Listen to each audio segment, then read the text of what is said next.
interconnectés.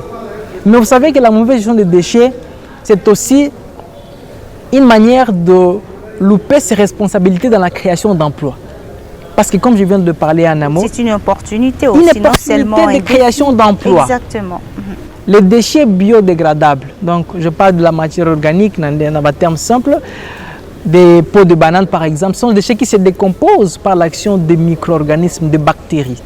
Ces déchets, si on s'investit dedans pour commencer à les transformer, on peut produire du compost. Et ce compost, il est vendu.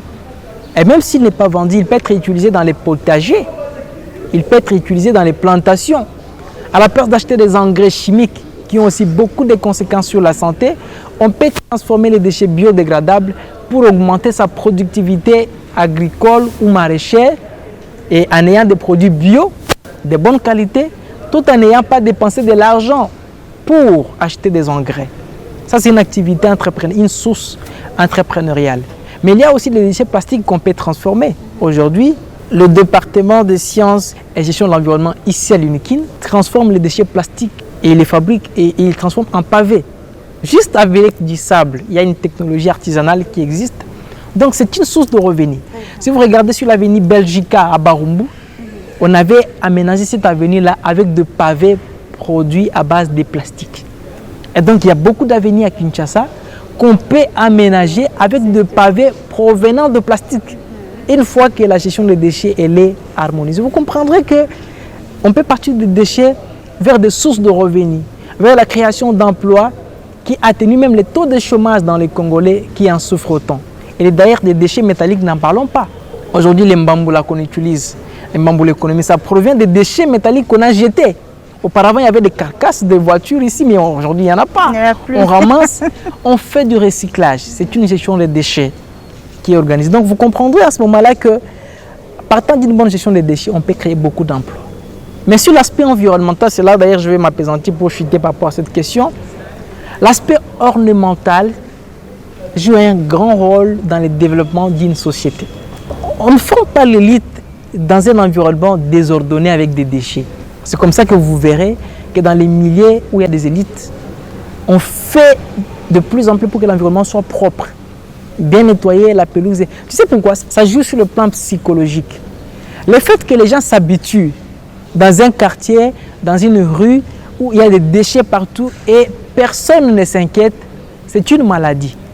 Si le plan psychologique, ça compte beaucoup parce que ça ramène quelqu'un à accepter les désordres dans son intérieur, dans son psychique. Et cette personne qui a accepté de vivre dans un environnement désordonné a des problèmes dans la société. Parce qu'il ne faut pas oublier, ce n'est pas dissocié. L'homme a une dimension divine en lui. L'homme a été créé à l'image de Dieu. Et Dieu, c'est un Dieu d'ordre. La mauvaise gestion des déchets, c'est un désordre. Si les personnes arrivent à s'habituer dans un désordre, ça veut dire qu'il peut quitter des déchets vers un homme corruptible. Voilà, là nous comprenons que nous sommes devant un environnementaliste. Oui, quelqu'un qui est habitué dans un environnement où on a mal géré les déchets peut devenir aussi voleur. Parce que si le vol n'est pas normal et que la mauvaise gestion des déchets n'est pas normale, la personne qui accepte la mauvaise gestion des déchets peut aussi accepter le vol et c'est normal. C'est pour ça que vous pouvez avoir une génération qui raisonne de manière un peu compliquée. Vous trouvez quelqu'un dans un quartier alimité là-bas, tellement il a vécu dans l'insalubrité, quand on essaie de faire quelque chose, il prend la bouteille, il jette. Et puis il jette parce qu'en fait, en lui, sa mentalité avait déjà été corrompue. Et cette personne-là, c'est un danger. Mais si vous la rééduquez à être dans un environnement propice, ça signifie que vous êtes en train de remettre l'ordre même dans sa tête. Sur le plan psychologique, un environnement propre, c'est très bien. C'est ce qu'il faut promouvoir.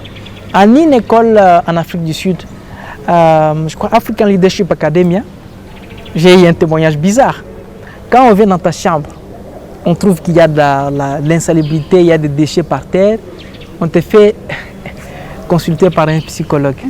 Parce qu'on suppose que tu n'es pas normal que tu vives dans ces conditions-là. Il faut adopter cette mentalité. Justement. Ici. Et si on revient 2-3 fois, on peut te chasser de l'école parce qu'on suppose qu'un jour, si tu acceptes ça, un jour tu peux brûler l'école. Au Betka Bamba basique. Donc, la gestion des déchets a beaucoup d'impact. J'ai parlé de la santé, de l'économie et de l'environnement. Il y a des gens, il y a des touristes qui ne viennent jamais chez nous à cause de l'insalubrité. viens investir au pays. Ah non, il y a quand il pleut là.